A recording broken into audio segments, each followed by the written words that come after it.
Yeah, morning gents. Sorry I wasn't here yesterday, but I did my book here.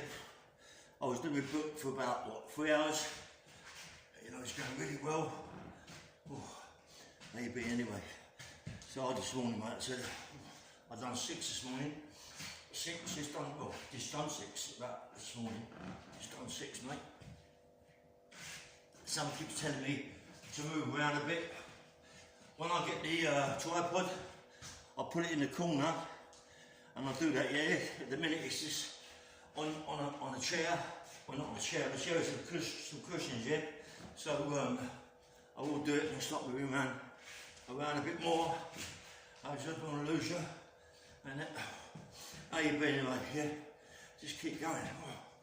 Oh, Michael Serge, what Serge, how you going, mate? You training this morning? Yeah, of course you are, mate.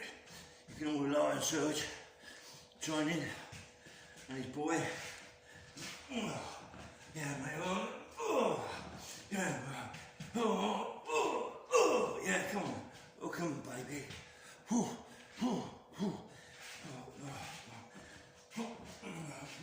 Yeah. Hey. Get a bag soon. That's when you start working hard, mate. People think that this game's easy. This training's hard, mate. Especially fine punches all the time, even if they're not heavy, still on the shoulders. You see, most fighters don't do a lot of weights, big fighters. See the size of their shoulders? Massive, aren't they? She's doing this all the time. You know what I mean? Bag work, pad work, sparring, all the time, shoulders, delts, all the time, shoulder, delts, it's all the delt work, it's all your delts, keep going, it's going to get better, mate, I feel it, you know what I mean, it's going to get a lot better this, at the minute it's morning's really hard, you know, the hill was really hard, I got to the top on 6, but I was going to stop by the horses, but kept myself going, and I could feel I need the oxygen, yeah. Woo! Right from down here, you know what I mean? Where the derby is. I needed it, mate. It was hard. Got to get rid of it. It's going to go though. It's going. I know it's going. By the jeans, shirts, even his training bottoms. The worst thing in the world to wear is his training bottoms, because you tighten them up and you put them on weight and you don't really realise. You know, they're the worst things really to wear, but everyone wears them now. You don't realise you're putting on weight. You know what I mean?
Yeah.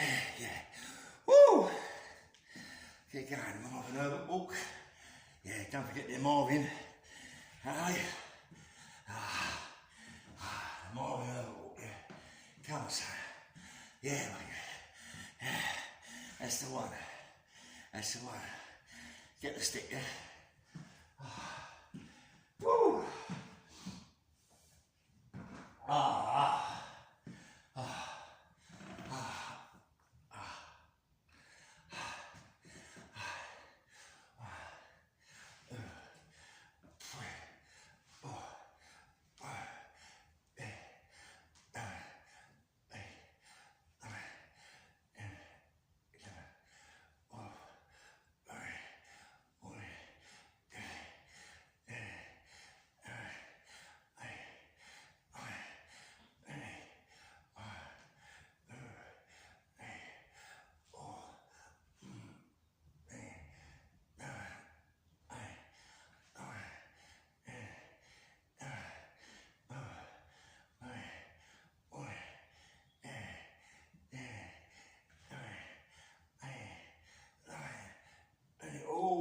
Jesus Christ. Woo!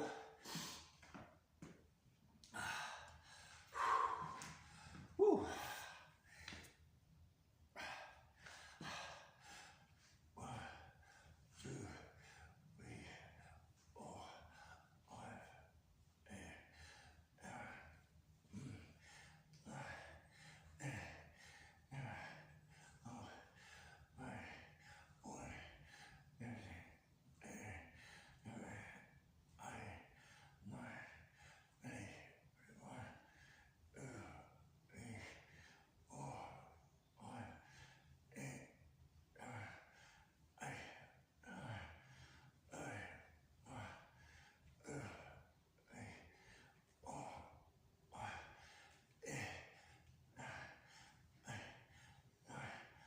Oh! Woo! Wow.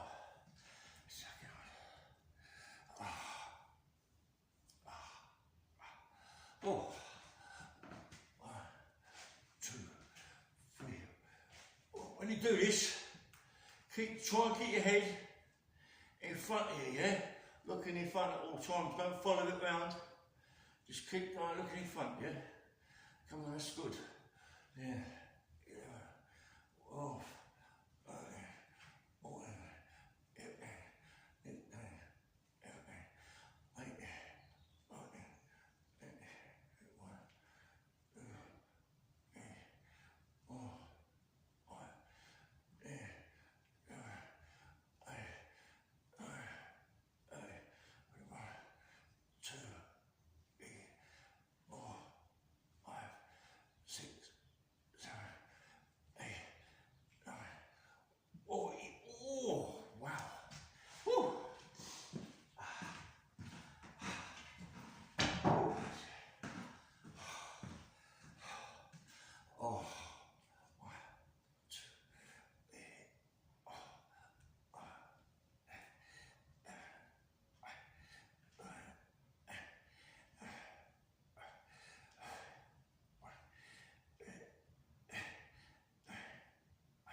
Yeah, mate.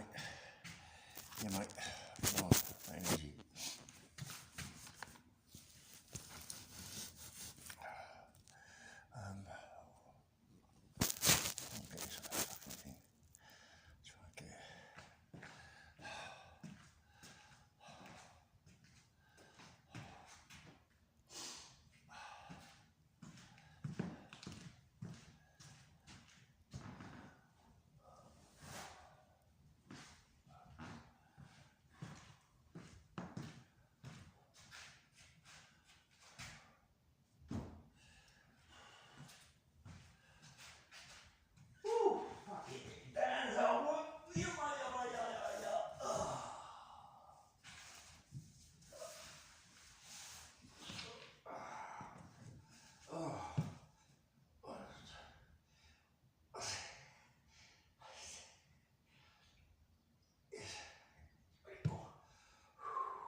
Make me dizzy there. Hey? Woo. A bit dehydrated.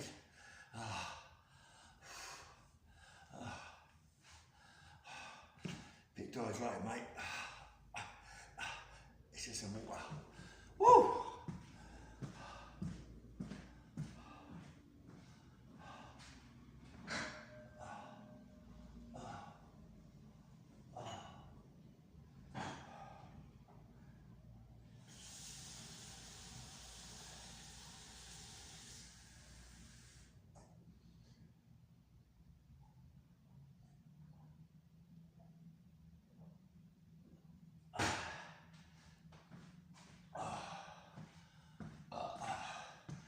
Woo!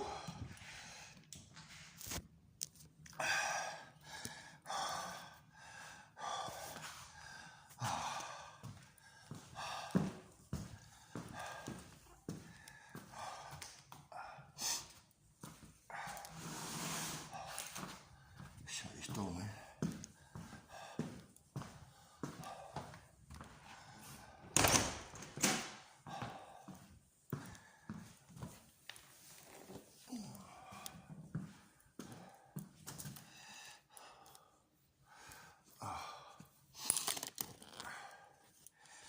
One second, gents, I'll be with you. One second. Put my jacket on me.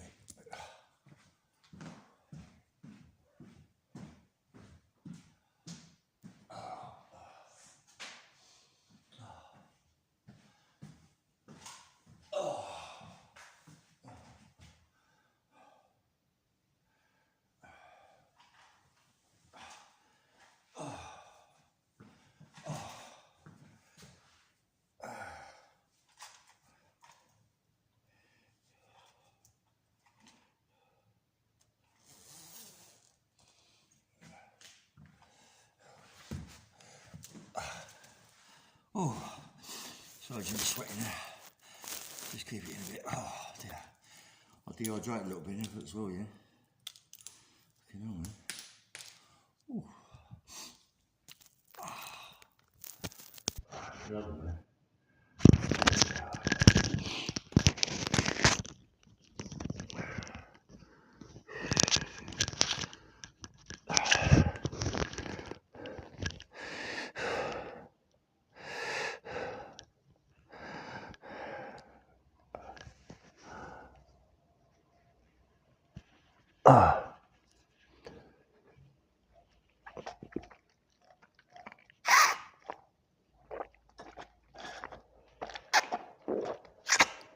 Oh, oh, there we go, gents.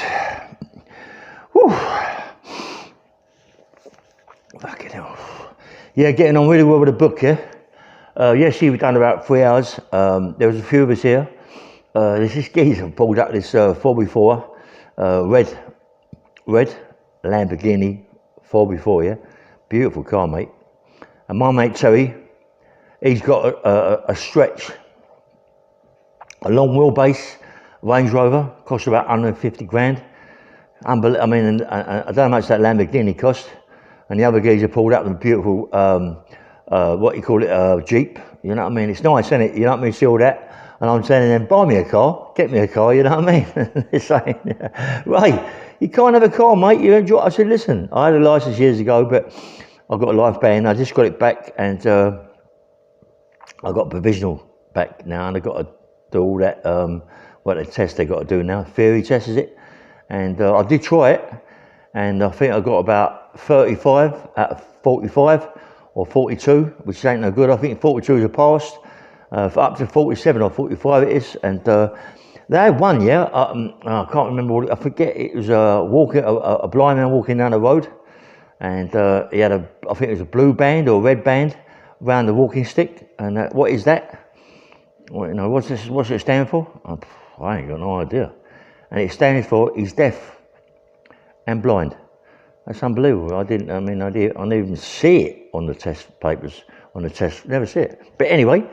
They put that to me, and I didn't know. So, anyway, thanks very much.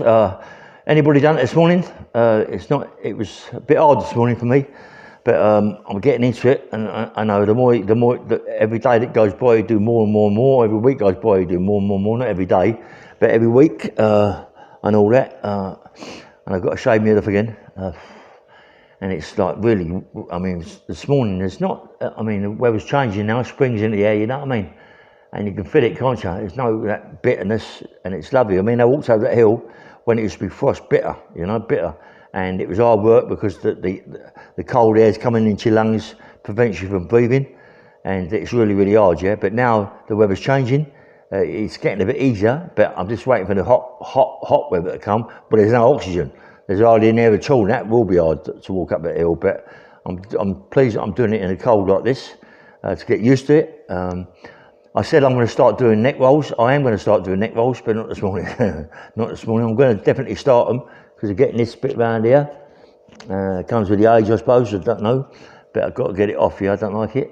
So I think a few neck rolls to do, and maybe I can get one of them headbands, you know, with the weights on. And do that, yeah. But I remember, like, you know, when you're kids, when we was kids, and we first went to this place called Private Youth Centre, and we used to train down there, and we was like, you know, we had one bag, and these silly old leather gloves with big holes in the thumbs. You remember them ones? You know, your leather mittens, they all sort of holes in the thumbs, didn't they? And there was no padding around the knuckle part of it. And we all flash them, we all get up to the bag and whack it with nothing on our hands, and we always cut our knuckles or smash our thumbs. Yeah, we've all done it, haven't we? You know, when you're not eating correct, and I mean, it takes a bit of time to get into it, to it correctly, and everybody's punching that ball to knock the ball over and all that game. It's like, I love it, yeah. And I see young Jimmy Tibbet on a punch ball. He's quite good, you know. He's quite good. The old man, good fighter, Jimmy Tibbet, mate. The old man. I mean, he trained me really well. I mean, you know, he used to get me running, 8-10 mile every day, every other day, with a pack on my back, you know.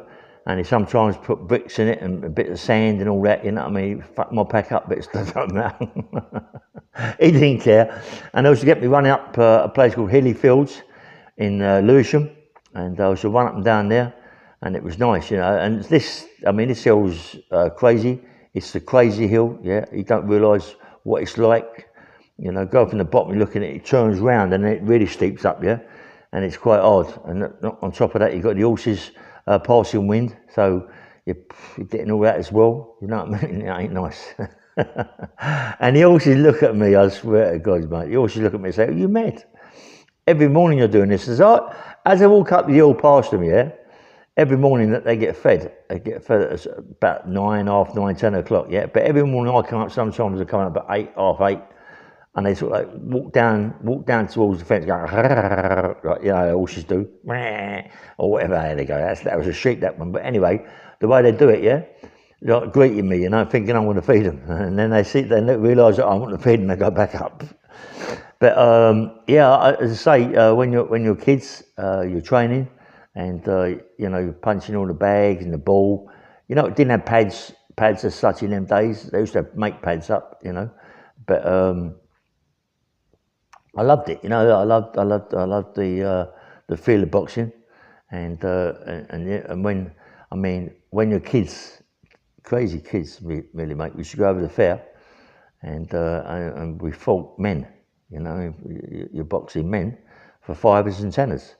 In the boxing ring, and you're only like 13, 12, 13, 14, you know, and people are going, "Nah, you couldn't do that." I'm telling you, 14, mate, 13, 14, 15, go a bit up, a bit maybe, but get in the ring with guys, they get usually like fair people, that they got this old glove, 16-ounce glove, a 14-ounce glove, with nothing on them, all flobby. There's nothing on the knuckles, you know, them big old brown gloves, you know what I mean? Everybody must remember them. The big old brown gloves, they put them on. You get in the ring, you're dancing around, you've got a little ring, you've got to keep away from them, you know, and I loved it, mate. I loved it, getting there for a 5 or a 10er, so you got no money, you get in there for a 10er, mate. I loved it. You last 3 rounds, get a 10er. You know, sometimes you get a score, you know, if you hit them a few times, you get a score. If it's good, the people are going mad, you get a £20 note. But How lovely is that? £20 note. You know what I mean? It was a lot of money then, you know. And it's crazy. I don't think, as it happens, I don't think it was £20 notes. I think it was only £10 from fivers, the old tenors and the old fivers. It's crazy, man. When you look back at that money, and it used to go a long, long way. You know, I used to give when we was kids, yeah, and when we lived in a place called Churchfield Road, and you know, my cousin was Adam Faith. Really, my mum used to work for Nellams. That's Adam Faith, Terry Nellam's mum, and my mum used to work really, really hard, you know. And I'd have thought they left my mum. Terry would have left my mum something in the will. Terry Nellams, well, that's Adam Faith, yeah. But he left my mum nothing, you know what I mean? I was a bit gutted in it, you know what I mean? But, you know, I mean, to think of it, like her sister, and you know, I couldn't believe, you know, left my mum nothing. And my mum really went through a lot with them. You know, my mum worked in the shop, she worked in the house, and my mum worked really hard to love her heart, you know what I mean? And I never give her nothing, you know, and really now I try to, you know, you remember things, you remember your mum. Mum used to tell me that when the day before I got born, my mum went down to the coal place down the road. She had money to buy, rather than nick the coal from over the station, railway station. My mum had the money to buy a big underweight sack of coal, and she went down with the old big push chairs, prams. Now that are worth lots of money, you know, and put the coal, big bag of coal in there, you know what I mean, and walk up the hill. She never had no man with her, you know, no man at all, and walk up the hill with a big bag of coal and a pram, Silver Cross prams, worth a fortune a day, yeah. But walk up it, you know, put it on it and walk up it. What sort of women were they in them days? My mum had 2 or 3 jobs. You know what I mean? 2 or 3 jobs, sometimes 4 jobs, to get enough money for the rent and for food for us kids. And in them days, there was no charity. You didn't get no charity things and all that. My mum used to go to the charity shops. No, charity, I don't mean you get people to come around and give you things. It's all, you had to buy it. Sorry, beg your pardon. There was no charity shops. It was all jumble sales. Remember the old jumble sales? I mean, some people got fortunes out of them jumble sales, paintings and bits and pieces and gold and all that.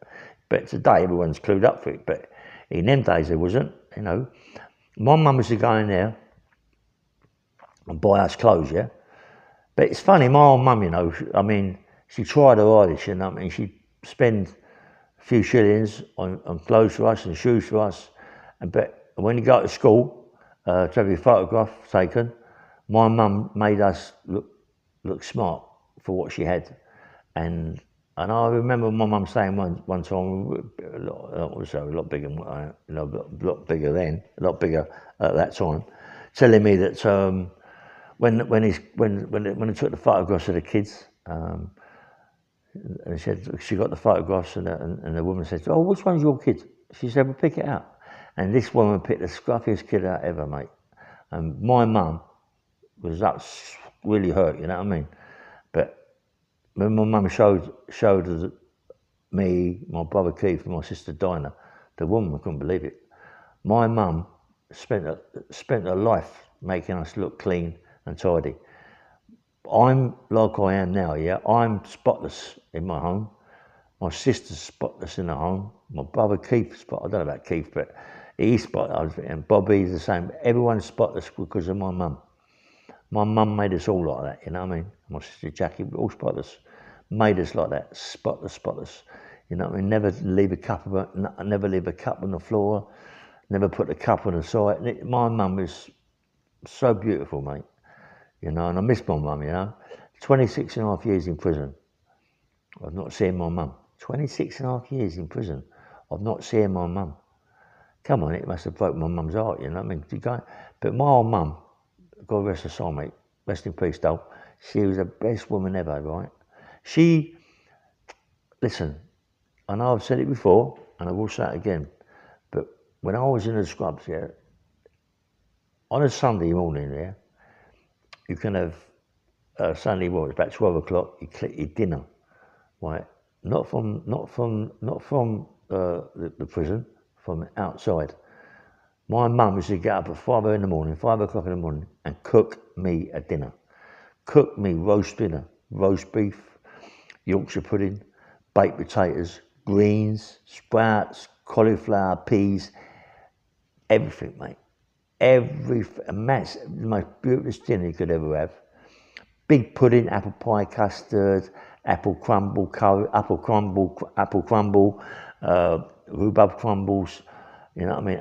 And also you get a pint of beer in a tin. Or don't get no bottles. If it's in a bottle, they put it in the jar for you, in a glass, yeah? Could the women do that today? No way. What they do, they go to Marks and Spencer's and buy a ready-made meal and then drop it off at the prison to put it in the microwave. Mums in them days, mate, were mums. My mum was the best person in the world, mate. She was so beautiful. She put up with me. I was the worst kid in the world. Believe me, I was the worst kid in the world. I caused more problems for my mum than anybody. You know what I mean? But, you know, and growing up, as the way I grew up, it's made me the person that I am today, because I was molested and all that sexually abused. It's made me like this. My mum sometimes says to me, she's funny, my mum, no, that's you. You was born into that. That was you. But no.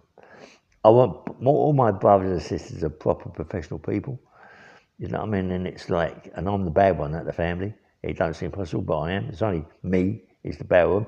I think my sister Dinah, she's a bit of a rogue there. She's a horsey woman. She's a bit of a rogue, my sister Dinah. I love her to death. She's the only one really, and my keeps in touch with me through WhatsApp. But my sister Dinah, she's beautiful, mate. I mean, she sticks by me all the time. She makes these cakes. Right. I'm going to put it on my. After I finish all this, I'm going to put a cake. If I put it on my phone, she done this cake. Right. She done this cake, unbelievable cake, yeah. And she made me loads of cakes and sent them to me. Yeah. She's so beautiful, mate. Anybody, I mean, come on.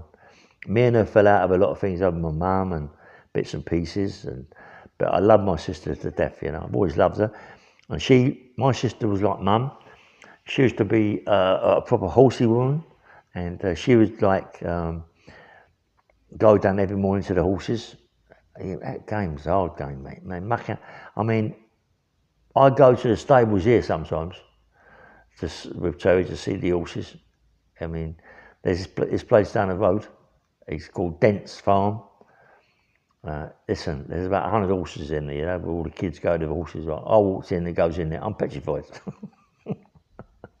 I'm petrified of a horse, you know what I mean? I'm not going to never nowhere near it. Because I'm always thinking they're going to kick out and bite you and all this, that, and the other. But crikey, some of them stallions are huge. They're massive, you know what I mean?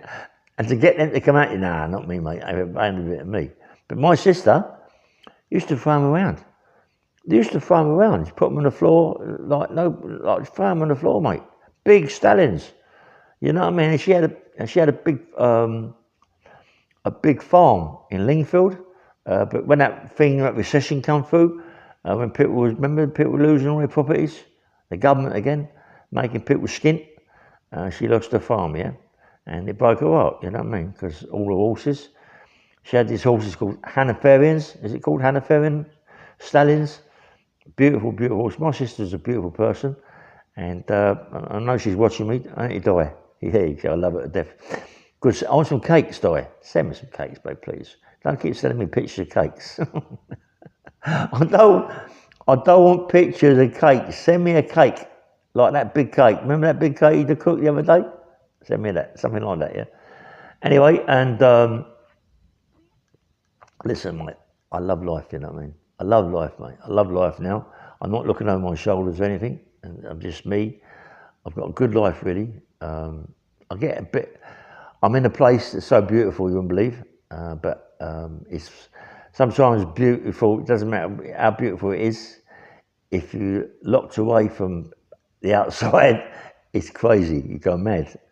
And yesterday I went to London, and I come back by train. and I got off the train and then got off on another bus and come out at the end of the road, yeah. And you got to walk down this lane, yeah. Let me tell you, there's no lights, not a light in the world, just enough room for a lorry to get round, to get down, and little alcoves where they're dug out so the lorry can pull in or a car can pull in. Listen, you walk down there. You walk down there by yourself.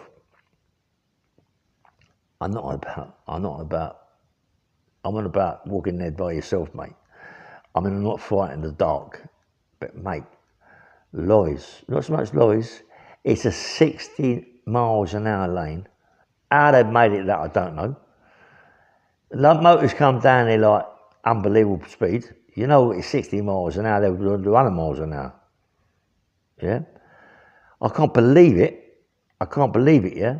But, listen, I've got to go now because my phone's gonna go off, yeah? Anyway, I'll finish later. This is Bang Bang Radio. Please like and subscribe, and thanks very much for listening. Bye-bye.